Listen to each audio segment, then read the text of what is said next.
Bonjour à tous, ici Maxime pour Ciné Techno et aujourd'hui je vais faire la critique du Blu-ray du film Mind Gamers. Le film est réalisé par Andrew Goth et met en vedette Tom Payne, Melia Krelling, Antonia Campbell-Hughes, Thurlow Comfrey, Dominic Typer, Oliver Stark, Ryan Doyle et Sam Neill.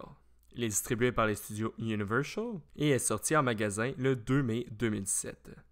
En 2027, un groupe d'étudiants de la DXM Academy font des recherches pour arriver à relier plusieurs cerveaux humains et les faire travailler tous ensemble comme un seul. Le film Mind Gamers a une prémisse intéressante, mais l'intérêt se perd à travers un scénario incohérent et difficile à comprendre. Ce n'est pas nécessairement anormal d'être dans l'incompréhension après les premières minutes d'un film. Par contre, pour Mind Gamers, après le visionnement du film et même des suppléments, j'ai encore de la difficulté à comprendre l'histoire et son but. Le film débute avec un prêtre joué par Sam Neill qui présente ses recherches à un évêque, disant que ceux-ci pourront sauver la religion. Donc à ce moment, on comprend qu'il y a une forme de duel entre la religion et la science, et tout de suite après cette scène, on va rejoindre les étudiants à l'académie. À partir de ce moment-là, commence à s'enchaîner une série de scènes incohérentes, une série d'entrevues, de scènes de party, présentation de l'équipe, ainsi que de parcours. L'histoire semble se promener dans le temps, mais la ligne temporelle est très difficile à identifier et à comprendre. Le résultat est alors un ramassis de scènes décousues s'enchaînant une à la suite de l'autre sans aucune logique. Je suis un grand amateur de films compliqués qui mènent à la réflexion tels Inception ou Interstellar, mais ici, même en essayant très fort, j'arrive vraiment pas à comprendre l'histoire et les questionnements moraux qu'elle amène. Même les acteurs utilisent des mots et ont des dialogues qu'ils ne semblent pas comprendre eux non plus. Pour en venir au jeu des acteurs, l'ensemble de la distribution semble peu inspiré et manque de crédibilité.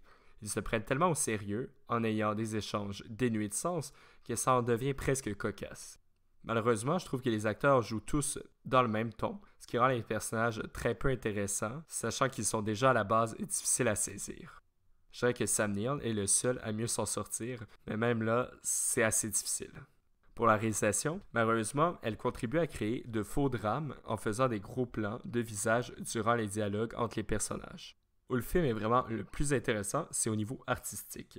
J'ai bien aimé la bande sonore de Ben Fowler, qui mélange instruments à cordes et rythme techno.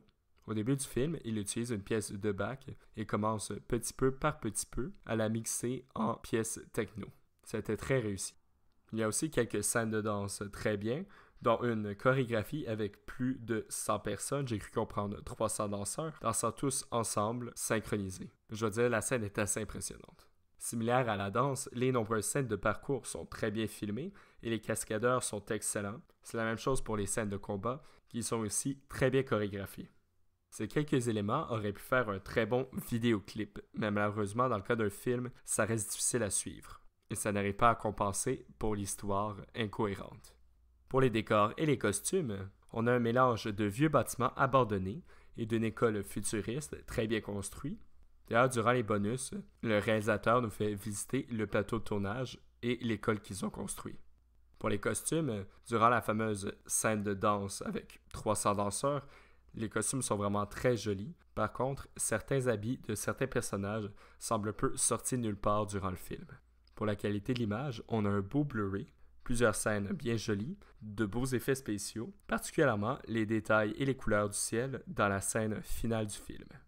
Les cascades et les mouvements rapides sont bien captés avec beaucoup de fluidité, et les scènes de survol de parcours en vol d'oiseau sont vraiment très réussies et très jolies. Pour les pistes sonores, l'audio est disponible en anglais DTS HD Master Audio 5.1, en anglais Dolby Digital 2.0, les sous-titres en anglais pour sourds et muets et en français.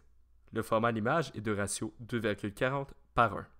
Pour les bonus, il y a The Making of Mind Gamers, qui dure environ 45 minutes. Les sous-titres sont disponibles en anglais et en français. On a le réalisateur, les producteurs, les scénaristes, les acteurs et plusieurs autres membres de la production qui donnent leurs commentaires sur le film.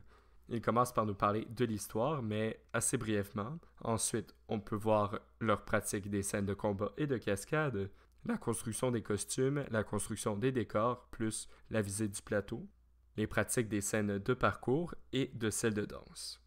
Je dois avouer que j'ai trouvé ça assez long, 45 minutes, et ça m'a pas vraiment mieux aidé à comprendre l'histoire. Par contre, la majorité du temps est accordée aux cascades, au parcours et à la danse, ce qui est vraiment le plus réussi et le plus intéressant. Pour conclure cette critique, Mind Gamers a une prémisse intéressante, mais le résultat final est assez incohérent. Le jeu des acteurs est très moyen, et le principal intérêt du spectateur pour le film est dans le parcours et les cascades. Au final, le film n'en vaut pas vraiment la peine, malheureusement. C'était Maxime pour Ciné Techno. Merci beaucoup et surtout, bon visionnement.